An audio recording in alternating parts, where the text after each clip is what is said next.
This baseball card is fascinating. It's card number 594 from 1962 Topps, and it features 5 rookie catchers. By the end of their baseball playing careers, none of these players did anything remarkable on the field. None of them made an all-star appearance. None of them won a gold glove. None of them finished with more than 50 home runs in their career. And the highest career batting average was Ken Retzer, who batted .264 in only 4 seasons. Doug Camilli did win a World Series in '63 with the Dodgers, but he didn't even play in the postseason that year.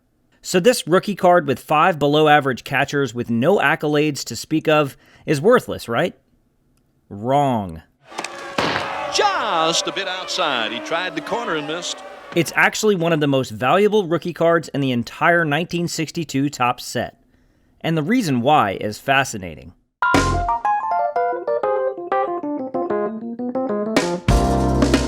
As any baseball card collector knows, rookie cards are the lifeblood of the hobby. Getting your hands on the first ever baseball card of a key player is part of what drives interest in the industry. It's why people open pack after pack, box after box, hoping to get that eventual power-hitting infielder or that future Cy Young winner. Base commons make up the majority of sets, especially in vintage baseball of the 50s and 60s, but it's the rookie cards that drive the prices up. Hank Aaron's rookie in 1954 Topps, Sandy Koufax in 1955, Carl Yastrzemski in 1960, all key cards in massively popular vintage baseball sets. Then, in the 1960s, Topps started designing multiplayer rookies so they could include as many players as possible, knowing that kids were digging for hidden gems to add to their collections. The most famous of these is 1963 Topps number 537 with Pete Rose. Ken McMullen and Al Weiss had decent careers, but the high sales of this card are due to Charlie Hustle. In fact, in 2016, a PSA 10 of this card sold for over $700,000. Odds are, whoever paid that much wasn't just a big Pedro Gonzalez fan. Multiplayer rookie cards that Topps began making allowed more efficiency for collectors. Fans who wanted to hold out hope on as many players as possible could bet on 4 or 5 players with just one card. But since Topps knew collectors were trying to find cards of young stars, they decided to start capitalizing on the market's demand for rookies.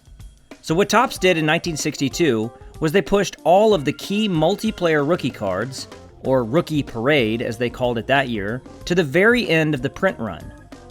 There are 598 cards in the 1962 Topps set, and these multiplayer rookies are card numbers 591 through 598.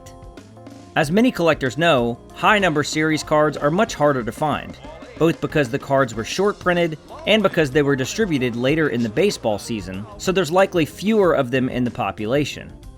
Fewer cards in the market means higher value. So that's a big part of why this rookie catcher's card is worth so much. But it's not the only reason. The other reason is because of this guy, Bob Uecker. If you don't know Bob Uecker, or Mr. Baseball as he's often called, after a brief baseball career with a few teams in the 1960s, he retired and began a broadcasting career doing play-by-play for the Milwaukee Brewers in 1971. And he's still doing play-by-play for the Brewers today, holding the position for 51 years as of 2022. His on-air humor and personality has made him one of baseball's most beloved voices over the decades. He's also had a very successful television and movie career, including playing broadcaster Harry Doyle in the 1989 comedy Major League. Anyway, listen to the roar of the crowd as the Indians take the field.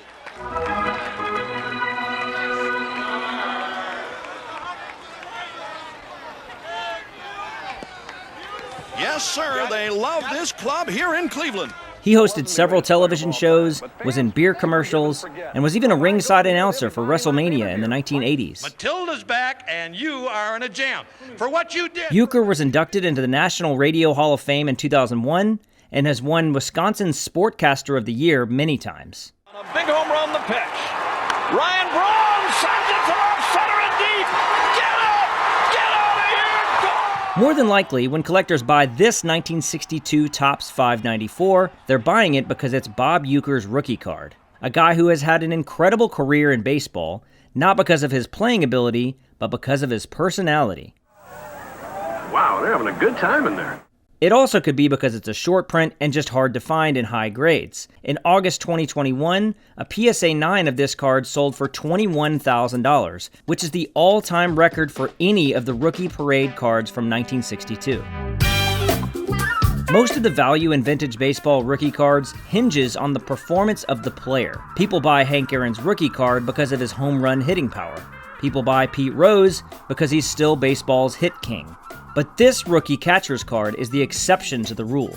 How else could a card with 5 no-name players be worth over $20,000? It just goes to show that baseball card collectors love the hobby not just because of the success of the players, but because of what the cards mean to the sport itself.